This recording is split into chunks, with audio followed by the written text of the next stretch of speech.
I hope you enjoyed that. I certainly did. It's one of the reasons I can smile so much. I enjoy the meditation.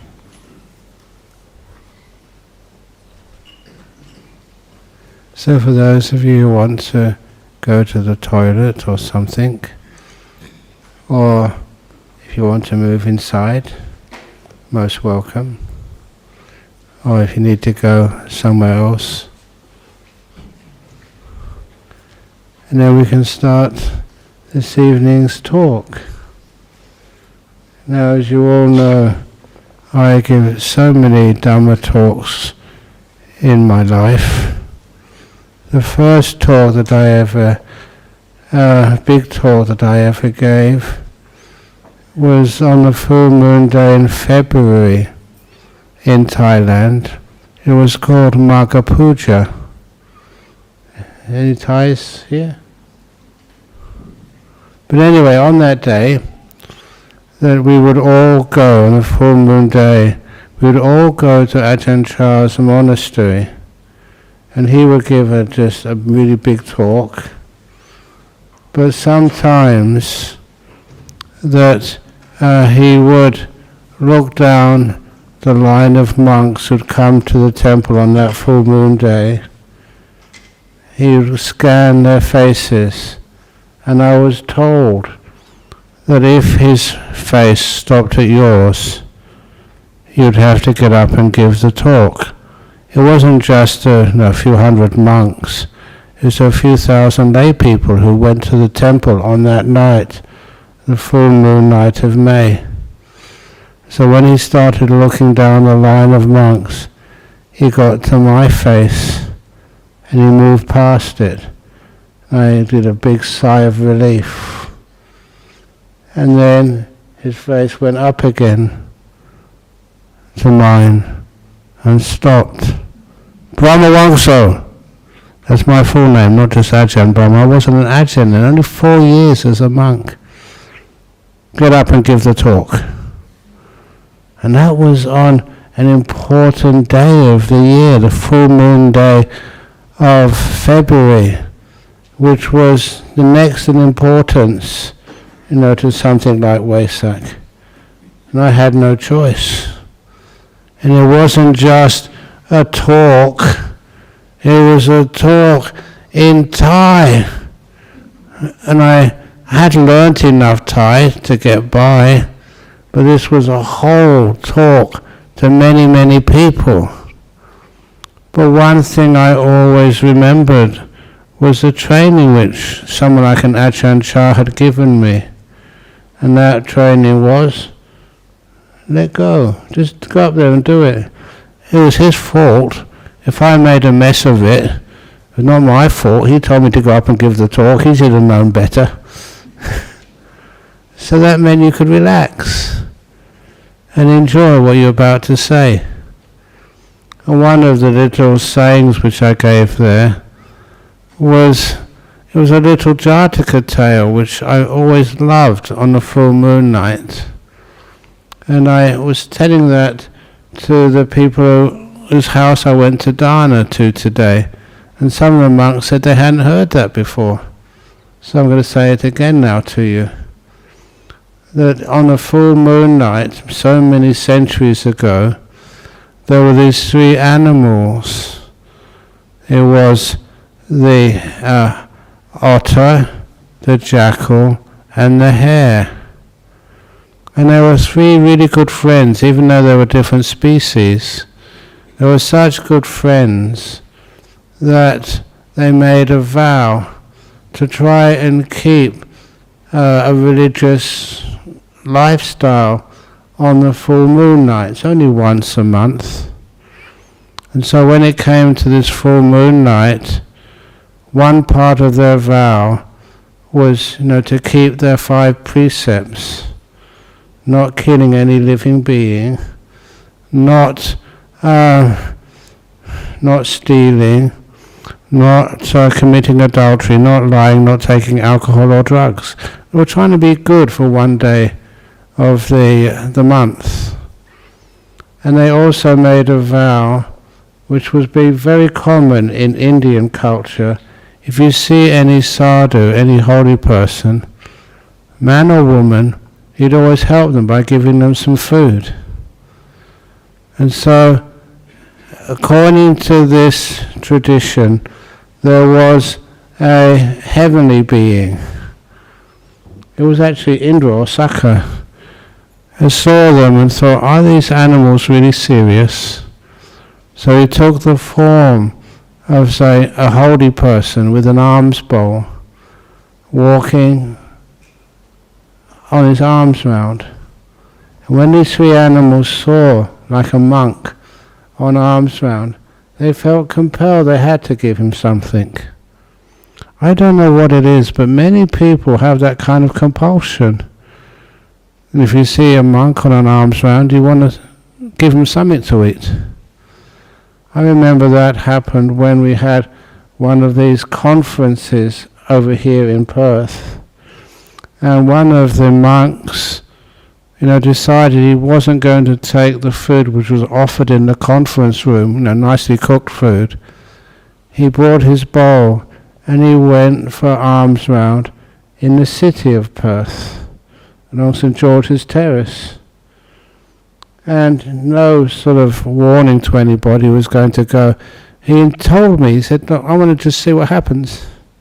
He took his bowl, and as he was walking, he couldn't believe the generosity of people. And he said what really almost made him cry was when this homeless person, he had a sandwich from somewhere, and he put the sandwich in the monk's bowl. The monk wanted to receive it. It's important that we just acknowledge the generosity and the kindness no matter where it comes from. Not worrying about whether it was clean, whatever. Somebody wanted to give it to him, so he was very happily accepted it. When he told me, it inspired me. Sometimes we judge people way too quickly. This was a homeless person that wanted to give something to a monk, and he received it.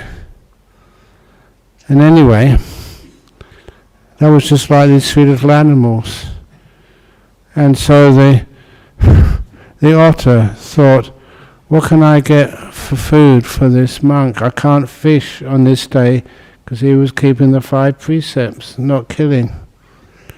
But he remembered he'd actually buried some fish somewhere in case he got hungry that day.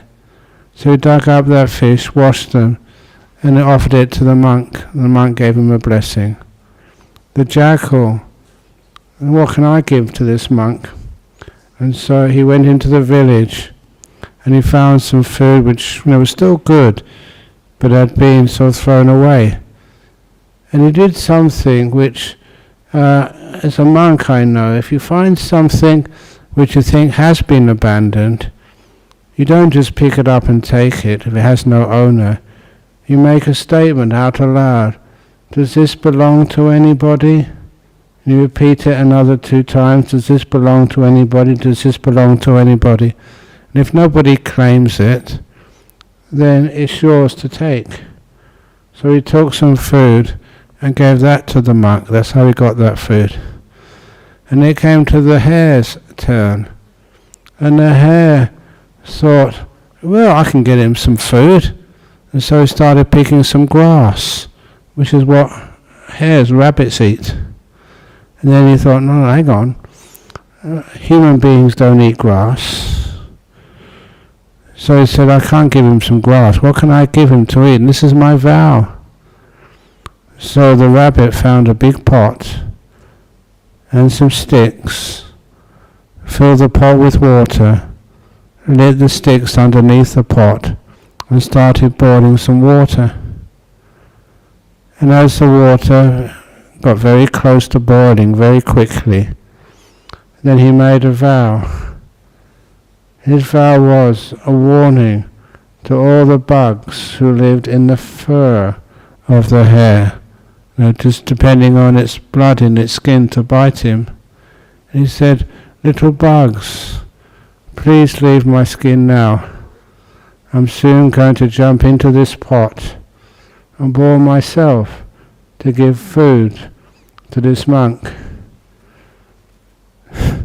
And he shook his fur. Only a few little bugs left his fur. So he shook it again, repeated the vow. I'm going to soon jump into this pot of boiling water to make some soup for this monk. And this time more of these bugs eating the skin sort of left. And one last time, this is the third time, we usually do things 3 times. The last warning, leave now, otherwise you will die. And so many bugs left this hare's fur. And after that, the hare jumped into the bubbling, boiling water to complete his vow to give food to this monk. But of course it wasn't a real monk. It was a heavenly being.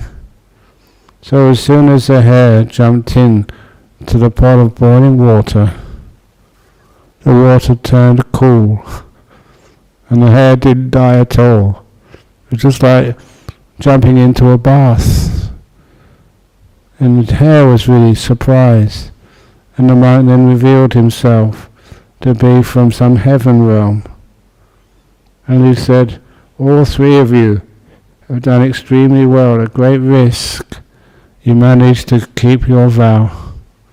But you, Mr. Hare, you've done extremely well, willing to sacrifice your life to keep your vow. And the heavenly being, with his hand, started scratching the image of a hare on the full moon. And that's what you see in the night time, whenever you gaze at the moon at night. I don't know why, but I love that story. That's where you see the rabbit in the moon, or the hare in the moon with the 2 big ears. And that, to me, when I know the story which is supposed to be told behind it, it kind of inspires. Many, many times I was talking to people earlier that the reason why I get inspired by these things is you have your own experiences of like real heavenly beings. Please excuse me for telling this again, because I told it just before I came in here, that before I was a monk, I was a theoretical physicist at Cambridge. That's where Stephen Hawking was. Not just Stephen Hawking, but also one of my best friends, Bernard Carr, who was one of the helpers of Stephen Hawking, and even actually wrote a book which was co-authored by Stephen Hawking and Professor Bernard Carr. But Bernard Carr was also a Buddhist. He was the first Buddhist I ever met, a lay Buddhist. And he was also, you can find the similarities between him and I, and that was that he was, say, president of the Cambridge University Psychic Research Society, investigating hypnosis, investigating ghosts.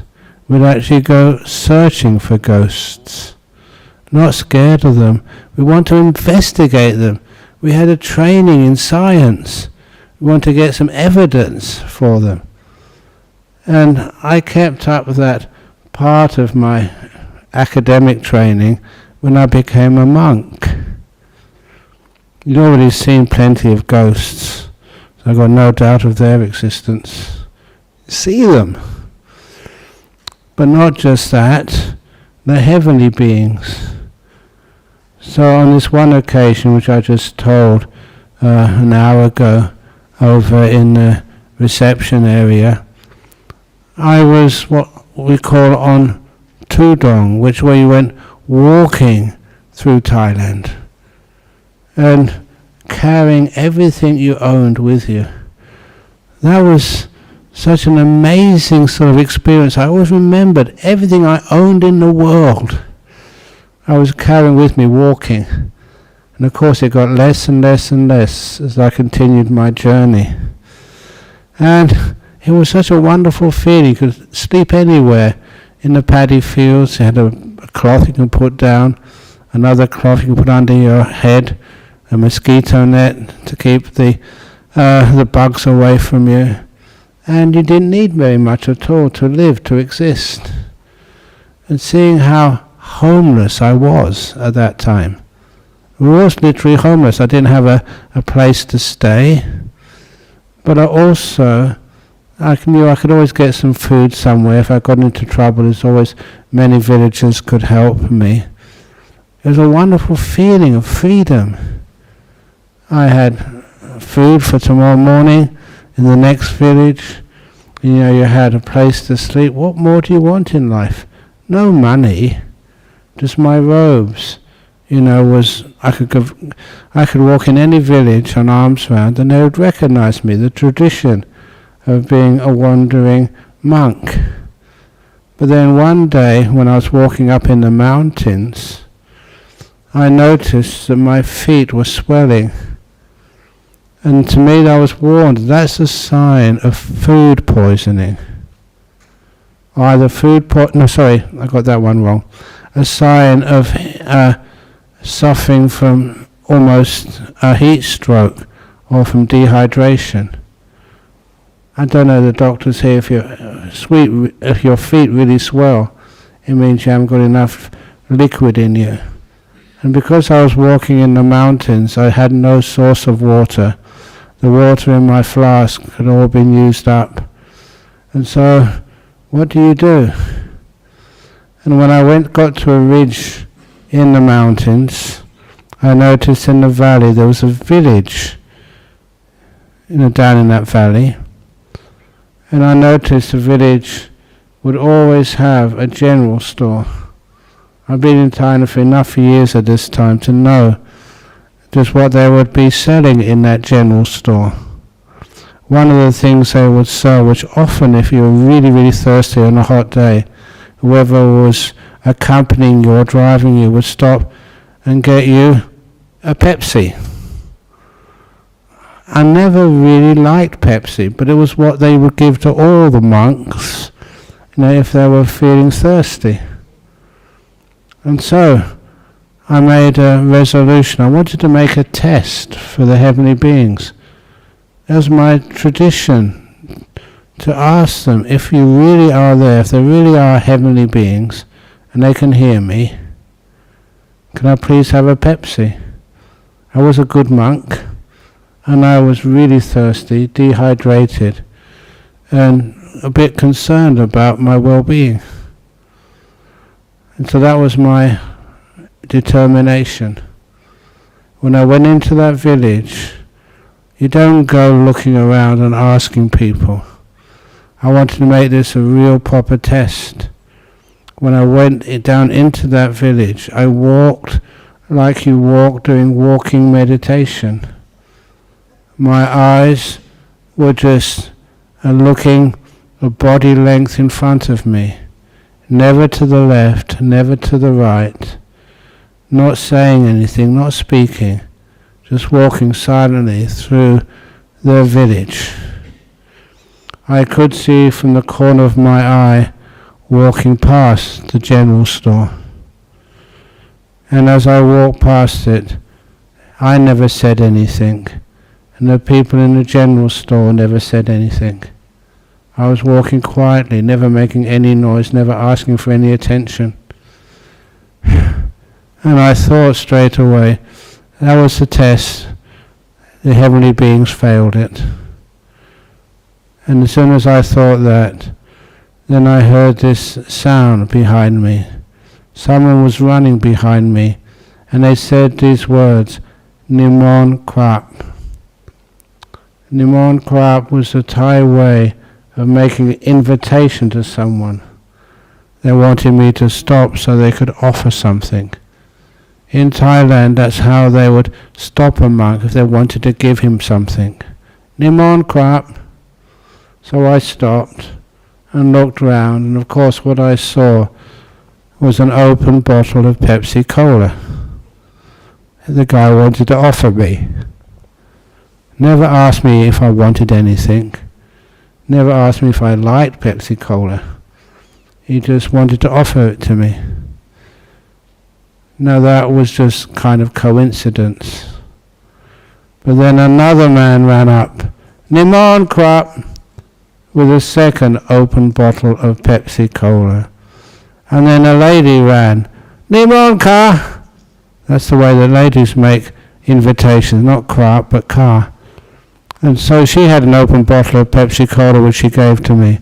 And then another guy, and another girl, and another one, and another one. I forget the genders now, but pretty sort of even.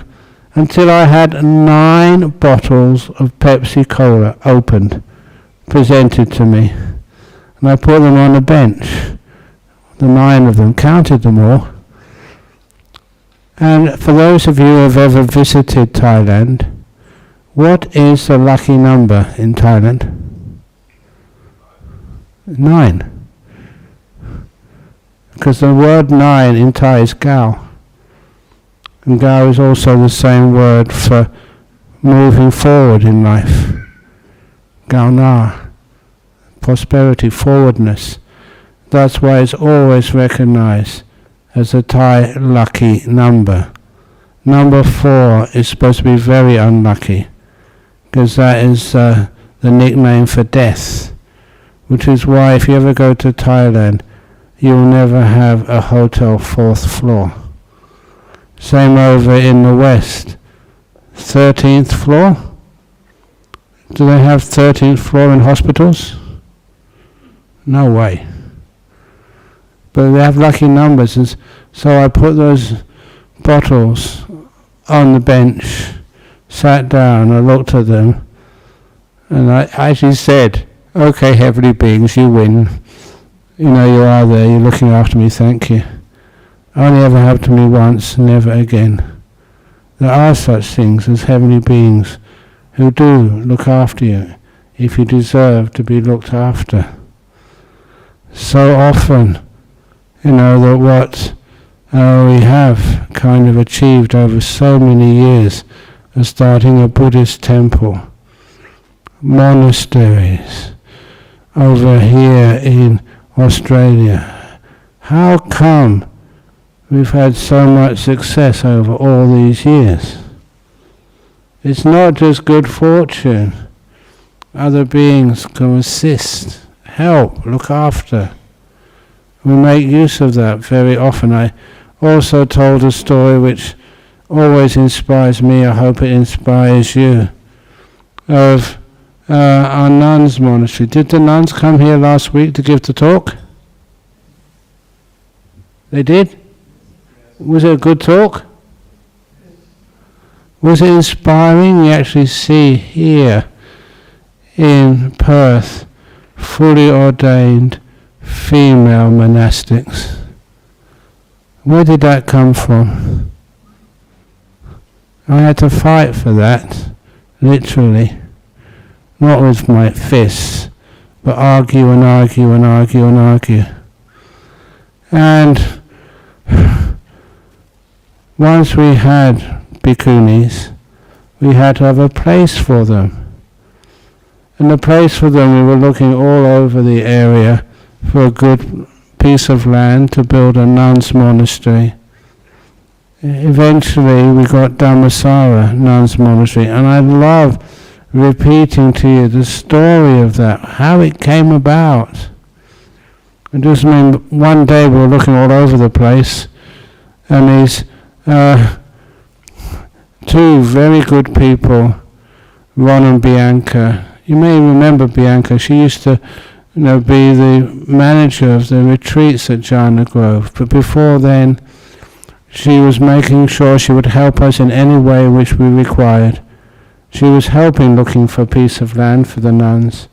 And she drove me up to Reen Road in Gidjiganup, not to that piece of land. Further down Reen Road, there was a piece of land, 30 acres, which they invited me to inspect. And straight away I thought, 30 acres, it may be okay for a nice house for you, but no, for a nun's monastery, can't we do better than that? We have 100 acres for the monks. And then on the way, we saw this big sign, 83 or 63 acres, a lot anyway, and on auction, ideal solitude. And straight away, sitting in that car, I said to my drivers, can't we go and have a look? I said, no, we can't afford it. It doesn't cost anything to look.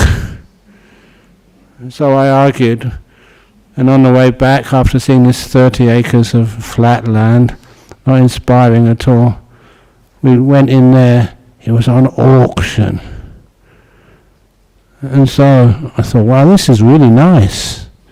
The whole place had a big river in the middle of it.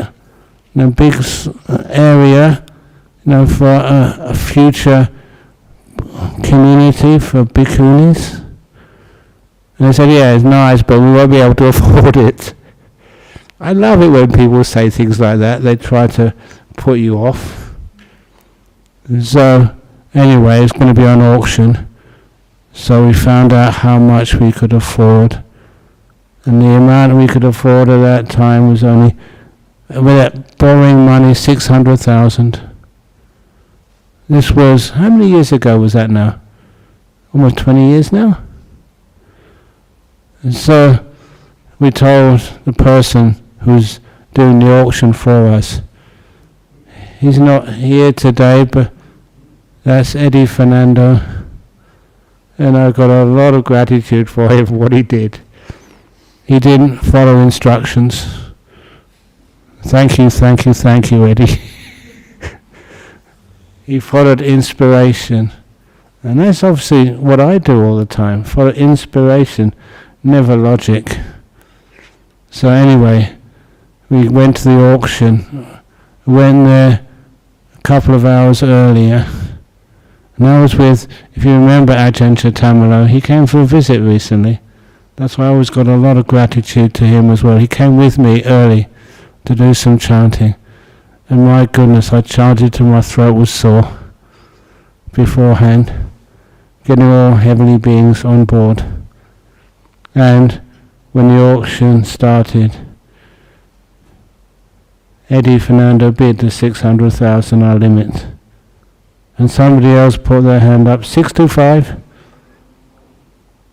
I thought we'd lost it, we came so close. And Eddie, our bidder, 650. And that's when our treasurer went ballistic.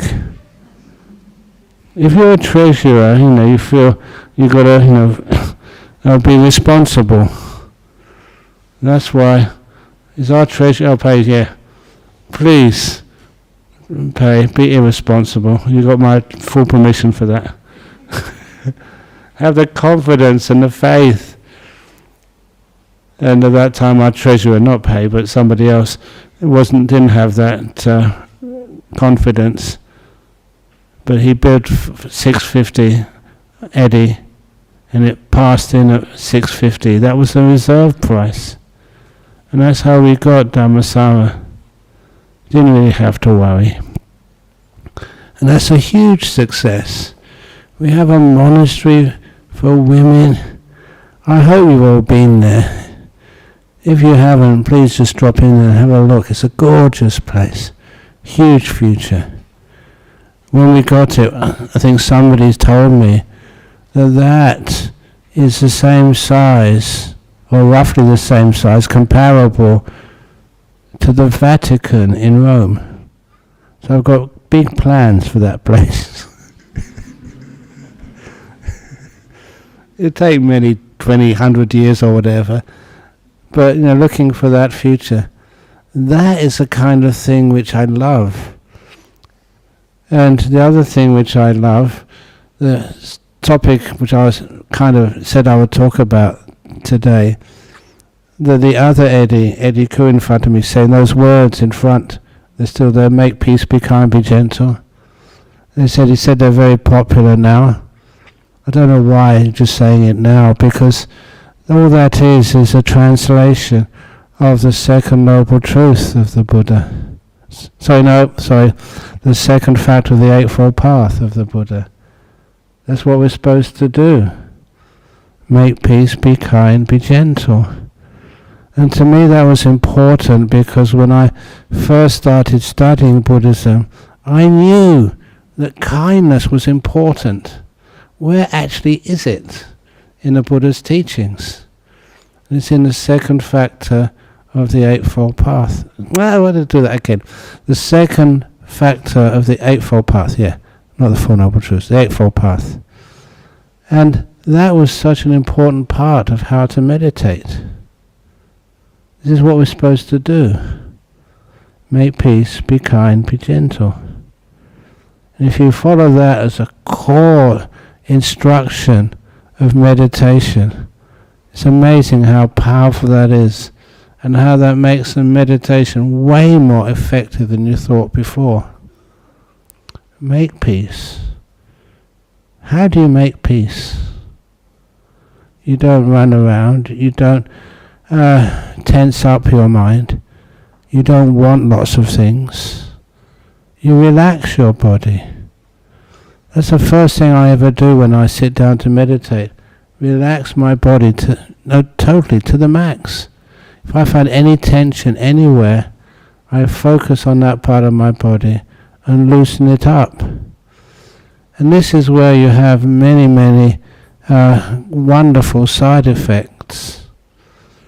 Every year, once a year, this group comes to Bodhinyana Monastery for the afternoon.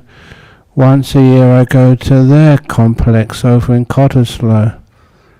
They used to call themselves the Cancer Support Association. Now they call them Solaris Cancer Association. And they've got a big complex over there helping people who are suffering with cancer. I'm very happy to look after them as best I possibly can. They keep on inviting me there. They come to Bodhinyana Monastery. They've been coming there for the last 30 or 35 years. Why? Why was it when the local member of Parliament, at that particular time also was the Premier of Western Australia, Colin Barnett, he convinced his cabinet in giving them a whole heap of money to upgrade their facilities there. And once their facilities were upgraded, in the opening ceremony, they had 2 VIPs. The Premier himself, Colin Barnett, and one of these other people who was a second VIP, which was me. And I wonder, why invite me? I've never given any donations. They said, yes, you have. You've given your time for so many years. Why do they keep inviting me? Because this meditation you teach here, learning how to relax to the max, you feel something inside of your body which is not usual, not normal. It could be a breast tumor. It could be sort of prostate cancer. It could be anything. This meditation works. I've seen it so many times. One of those cases I love talking about, because it's very easy to describe. There was this one guy in a retreat I gave in Sydney many years ago, and this guy, he came in and said he wasn't even a Buddhist.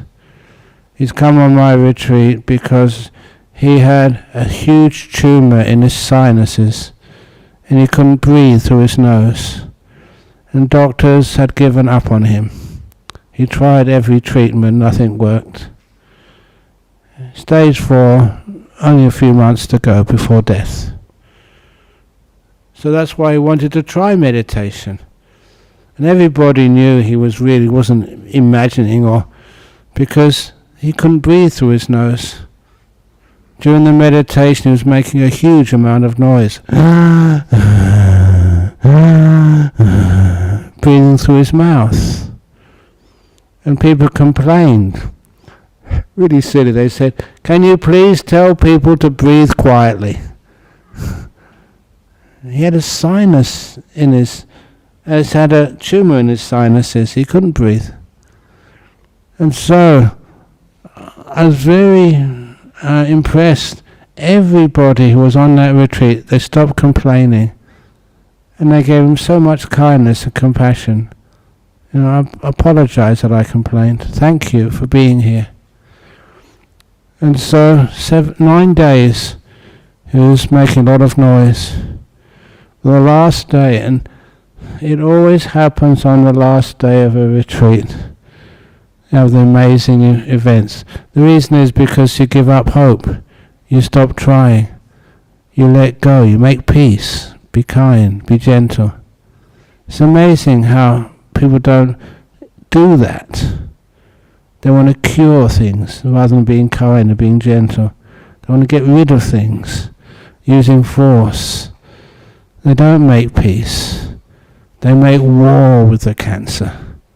Don't do that. So the very last day, when he gave up, he came running towards me, an event I never forget. And he said that he heard a popping sound. That was how he described it. He could breathe through his nose again, for the first time in months. Imagine what that must have been like for him. It was hoping against hope that this meditation might work for him. All the doctors saying there's no hope. But he actually heard popping sound and he could breathe through his nose. But then it closed up again afterwards. And all I could say, because I was going to the airport, was carry on. That should give you encouragement. And it was 6 months later, I went to Sydney to give a talk at another place. And this guy came up to me. And you know what you do? You sort of kind of see me. Do you remember me, you say? I cannot remember all of you. I just went over to Melbourne and there's a whole couple of hundred people over there. Before then, I was over in Indonesia and there's a few thousand people there. So I can't remember all of you. And I'm honest with you. Please never get disappointed when you ask me. And I say, I don't know you. Who are you sitting over there? That's the president. But anyway, to this guy I said, no, I don't remember you. And there's another reason I didn't remember him. Because you know what it's like when a person has got cancer? They're about to die. They look sick. They look sort of, all their muscles are depleted. You look like you're going to die. I said, no, who are you? And he said he was that guy. Many pops later, the tumour vanished. Doctors don't know why. He didn't want to find out. Just the fact it was gone. Imagine what that does to your life when you think you're going to die. You're told you're going to be dead by your experts, and you're not dead. You don't die. You find another way of dealing with it. So making peace, being kind, being gentle, is hugely powerful. And instead of like making peace, one of the other words which I use for that first part of this second factor of the Noble Eightfold Path is the word let go. You've all heard that word before, and that was supposed to be the main topic of the talk tonight, let go. And the reason for it was when I was just a young monk, the first year I was a monk in Thailand, in a forest monastery, I just had a bad toothache. So bad that I couldn't sleep that night. So I went to the medicine cabinet to get some aspirin or something, some painkiller, and had a big medicine cabinet in this new monastery, had a big red cross on it. I never realized why they put a red cross on it in a Buddhist monastery, but I found out afterwards, had a cross on it because there was no medicine in it. It was empty. So nothing to kill the pain. And I tried everything, tried to meditate, tried to walk, I even tried chanting. I didn't really believe in chanting. I was a physicist, a scientist before I was a monk. But I tried the chanting, it didn't work. And so, you got to this, I said this earlier, this situation. And I remember the way that Ajahn Chah used to tell me. He said, you can't move forward, you can't move back, and you can't stand still. You can't do anything. You can't enjoy it any longer, you can't go back, you can't go forward, you can't stand still. So what do you do? And the only thing which I remembered was that simple word, let go. 2 very, very short words. Let go. Have you heard that before? Do you understand what it means? If you really understand what it means, you'll experience what happened to me. You were in really big pain, nothing was working, didn't know what the heck you can do. Let go. And the pain, honestly, accurately, I can't delude you on this one or anything, the pain vanished immediately, like a snap. It disappeared. It was replaced with bliss. I couldn't believe that. One moment you were really in big trouble, you didn't know what you could do. The next moment, oh, so nice. Just like the bliss in meditation. That's what we mean by make peace, be kind, be gentle. It's far more effective than you could ever know. And when you learn how to do that, one of the results is you're never afraid of pain anymore. Honestly. And that was one of the first times you knew how to let go. Make peace, be kind, be gentle. What does letting go actually mean? You stop doing anything. How many times have you been disappointed in what other people say about you? What do you do if somebody criticizes you? Can you let go? Can you let it be? A lot of times they don't understand what you're doing or why you're doing it. If you can let go and let it be, it totally doesn't affect you anymore. You let go. That's why being a monk, imagine being a monk the first time I came to Australia. People had no idea what I was up to. Bald head and brown robe. That's why I remember one of the first days when I was loading some building material in Magnolia Street, the place where we had our first temple.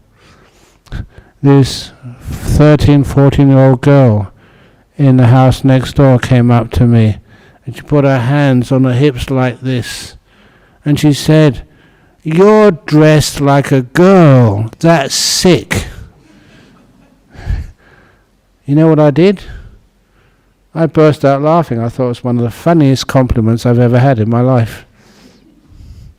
Later on, after I'd given a talk at a girls' school, there was a school of in Perth, Mercedes College.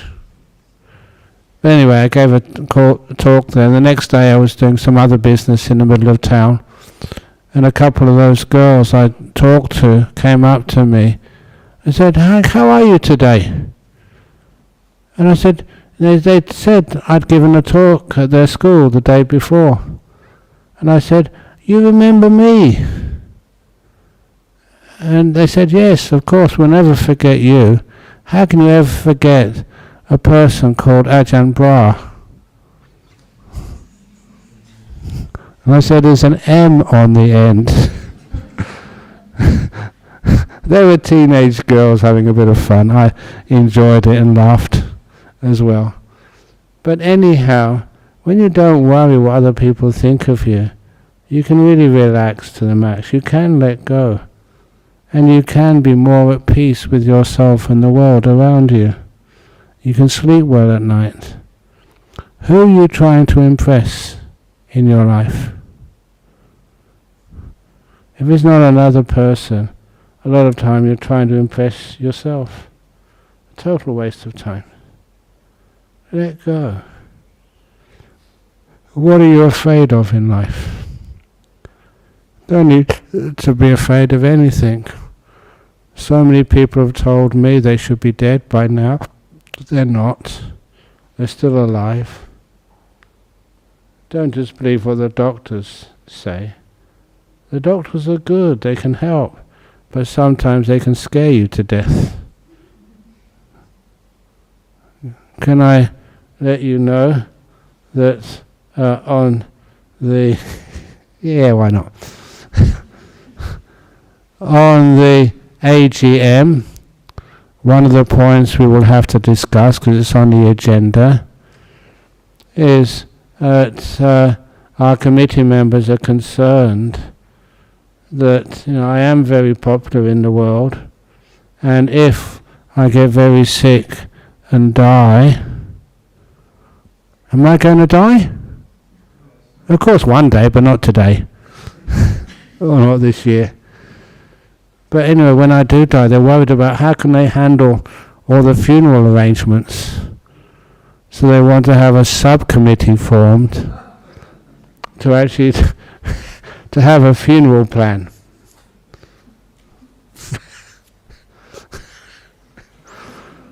Just in case, they're being responsible.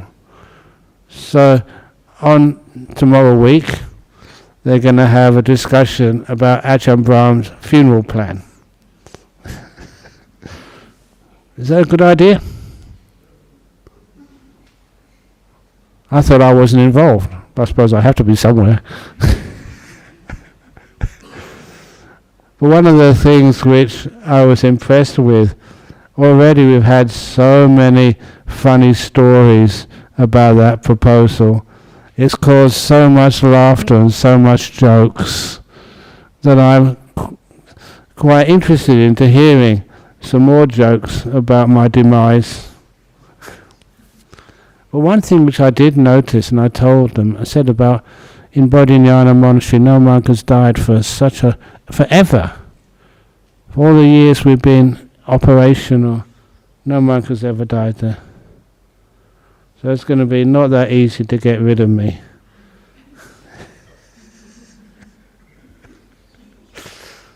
So anyhow, this is one of the things which I kind of like about thinking outside the box and discussing things outside the box.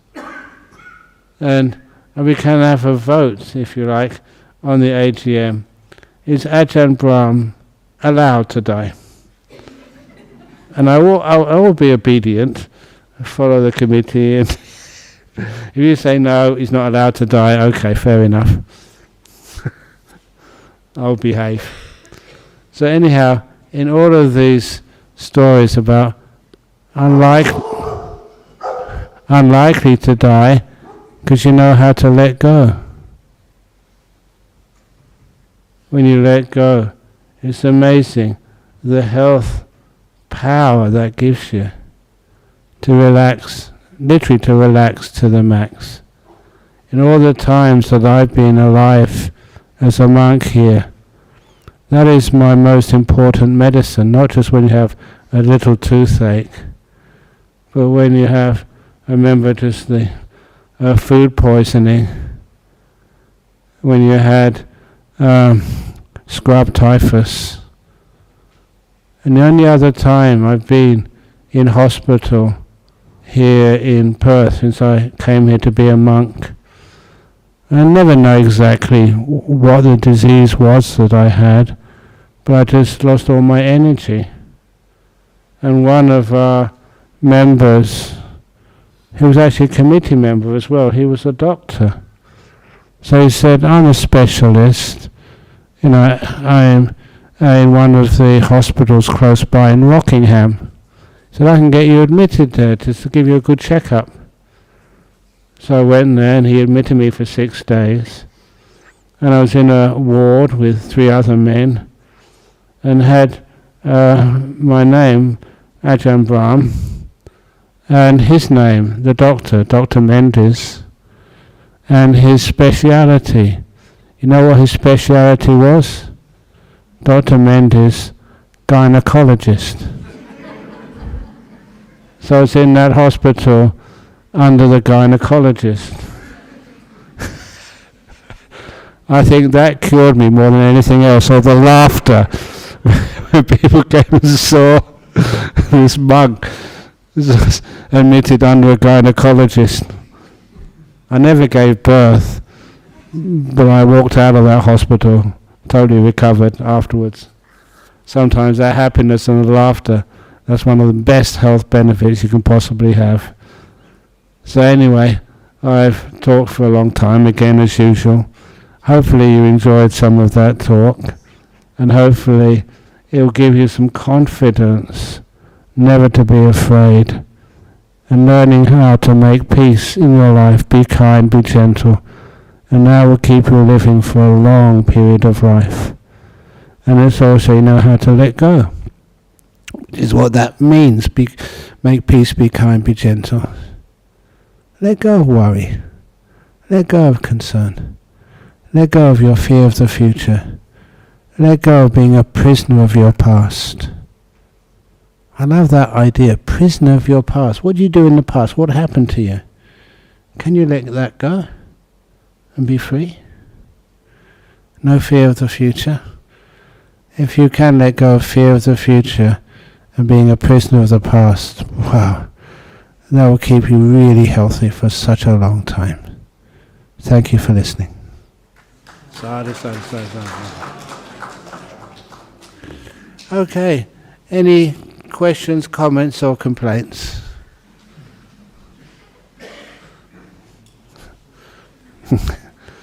It's okay that I mention that, Drew? Okay, thank you. I'm looking forward to it because I get bored by AGMs. To have something which is fascinating, original as well. Any questions? Yeah, of course you have to. That's your job. Just fix this because it's not syncing. Give me 2 seconds. Go on, Eddie.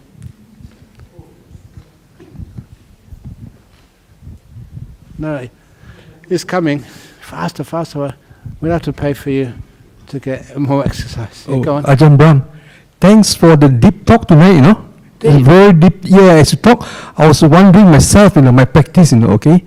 You talk about the title of the talk should be letting go. Oh, yeah. And then you also talk about giving, Giving? Yeah. A lot of the thing, okay, yeah. You see, Ajahn Brahm, Go on, carry on. the letting go, Yeah. The letting go, because our problems come from our ego, Oh, yeah. Yeah, and then you see that as you talk of letting go, I was thinking of the 12 link, the law of dependent origin. Yeah. These conditions, this ceases, Yeah. that ceases. So if we lower our ego, you let go of this thing, okay, a lot of problems will go off.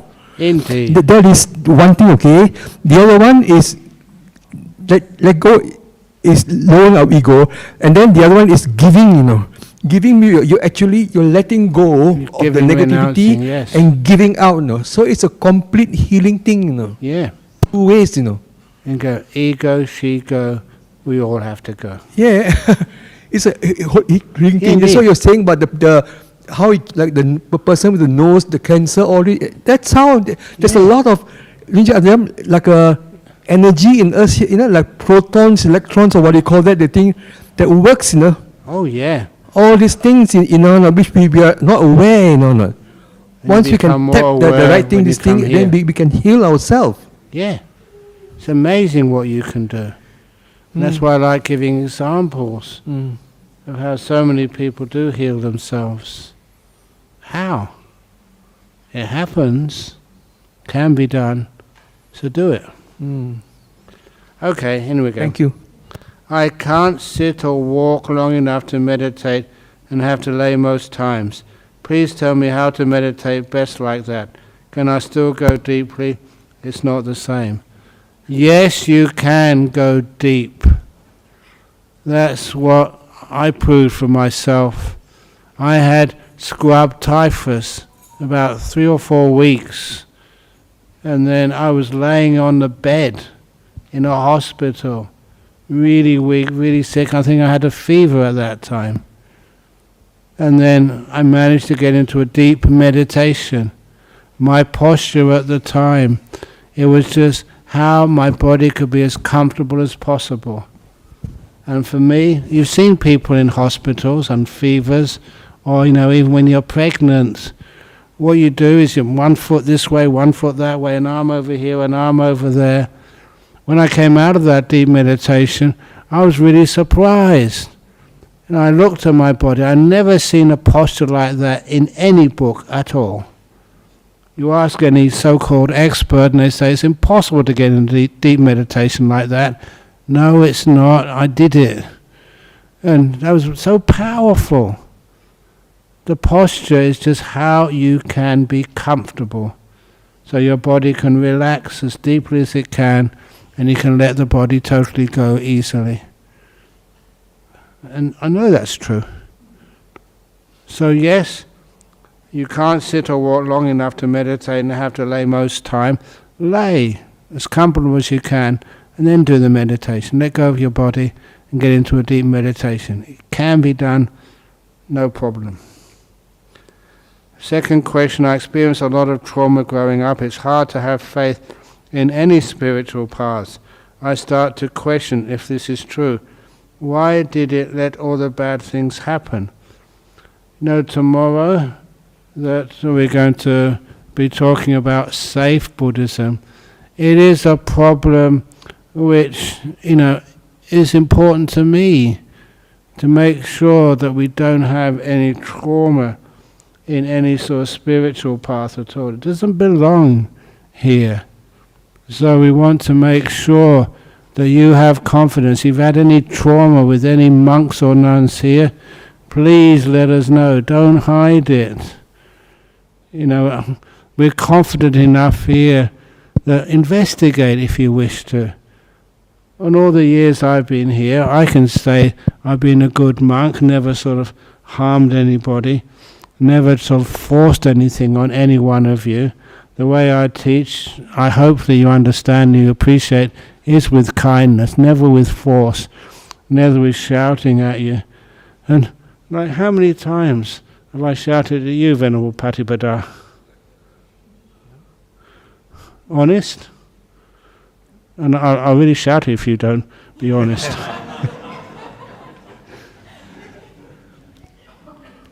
I've seen that all my life, and you don't want to compel anybody to make anyone feel frightened. My job here is to give you those techniques so you don't feel frightened, so you can actually feel comfortable in this place. You can come on a retreat and feel comfortable. You can complain if you want to. You can leave if you want to. There's no force on you compelling you to do anything. So you feel comfortable here, and you never feel you're being forced into anything at all. And that's even just spiritual. Especially we have all these rules which we have to keep as monks and nuns, so there's no possibility of any sexual misconduct. And many years ago, I was going to tell this tomorrow, but it's come up now. Many years ago, after one talk I gave here, maybe 20 or 30 years ago, somebody left a pamphlet on all the cars in Nansen Way with my photo on it and saying, "Don't trust this guy. He committed adultery with my wife." And that's what he said. And left it on the cars at night. So what did I do? The next Friday night, I actually held up the photo and said, "Look, please, whoever it was, investigate it." And we had about 5 or 6 of the ex-presidents sitting there, and I said, "These are the ex-presidents." One of them was a woman, or 2 were women. "Please ask them, investigate." I have no fear of being investigated. I'm a monk, a good monk. But that was an interesting case there. I was totally innocent. I can say that, but investigate me. Find out. And because I'd been a good monk for so many years, and I was trusted, nobody actually put their name down, who said that. They never actually said to any of the people anonymously, so it never went anywhere. But then afterwards I did say, I've got something to confess to you all. And so I made a confession. And I said, many years previously, I'm being honest with you, many years previously, I spent some of the happiest moments of my life in the loving arms of another man's wife. We hugged, we kissed, in the loving arms of another man's wife. That man was my father, his wife was my mother. We kissed, we hugged when I was a kid. I'm totally innocent, but I just said that to show how easy it is. People can have these doubts. So, but if you have any doubts at all, please let somebody else know. All of the presidents and people who've been around this place for a long time prove, that our kindness to you all and trustworthiness.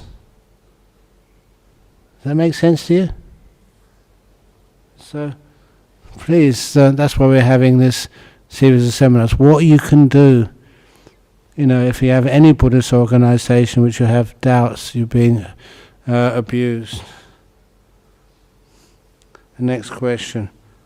I had my husband pass away many years ago, but I heard that he's around my daughter now, since leaving her as a baby. Is there any possibility for spirits to follow you? We are scared.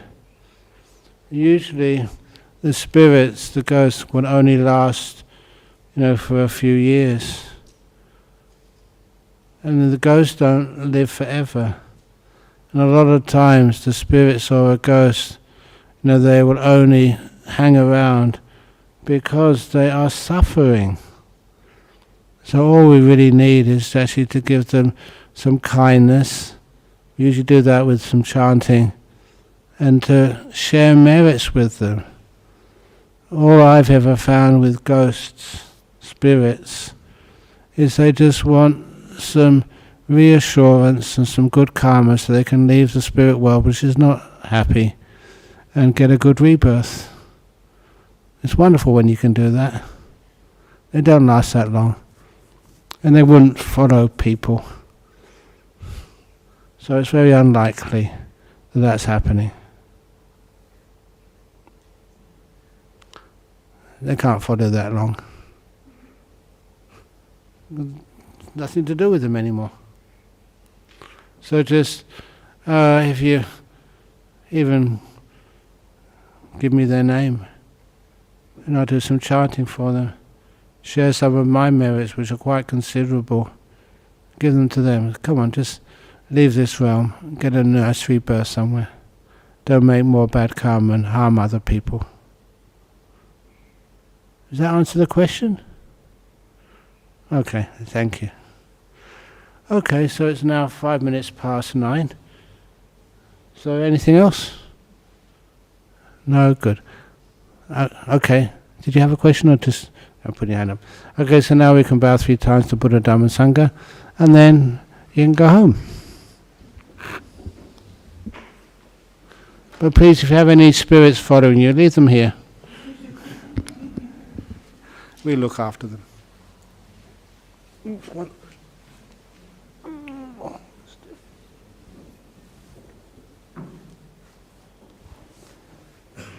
Arahang Samma Sambuddho Bhagava Buddhang Bhagavantang Abhivademi Suakato Bhagavata Dhammo Dhammang Namasami Supatipano Bhagavato Sawaka Sangho Sanghang Namami.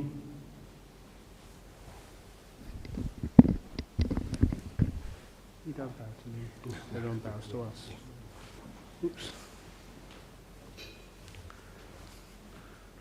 Very good.